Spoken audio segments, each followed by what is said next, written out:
Hello mga kabahay! Kung bago kayo dito sa channel ko, welcome! Ako nga pala si Maria, ang iyong taong bahay at chef dito sa Jamaica. Char! So for today's video, samahan niyo akong mag-bake ng masarap at moist na banana muffins. Napakasimple lang ang mga ingredients, madaling sundan ng recipe at very easy lang i-bake. Kaya tara na, simulan na natin! Una, meron tayong 4 na hinog na saging. Balatan lang ang natin at i-mash hanggang maging smooth. Next, idagdag natin ang 2 egg, 1 cup of milk, at halu-haluin lang. 1 teaspoon of vanilla, 2 tablespoon of cooking oil, at kahit anong klaseng cooking oil meron kayo sa bahay, pwede na.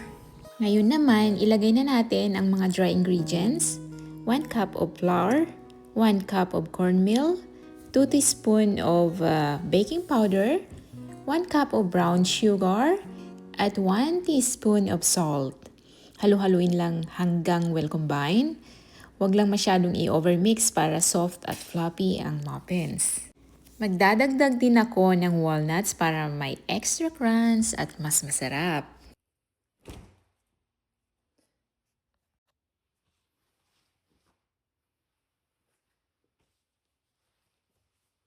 Kapag ready na ang butter, ilagay na natin ito sa muffin molds. Bago ko ilagay sa oven, nag-sprinkle din ako ng kaunting sugar sa ibabaw para magkaroon ng masarap na sweet crust. Yung iba naman, nilagyan ko ng blueberry jam sa gitna para may ibang flavor at ibang kulay din. Sa recipe na ito, nakagawa ako ng humigit kumulang 18 pieces na banana muffins.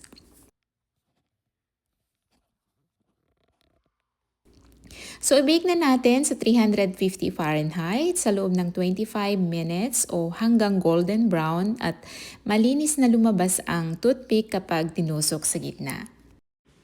And voila! Meron na tayong masarap na homemade banana muffins. Perfect partner sa mainit na kape or tea at swak na swak pang merienda. At syempre, ako muna ang unang titikim. Kayo gusto niyo rin ba?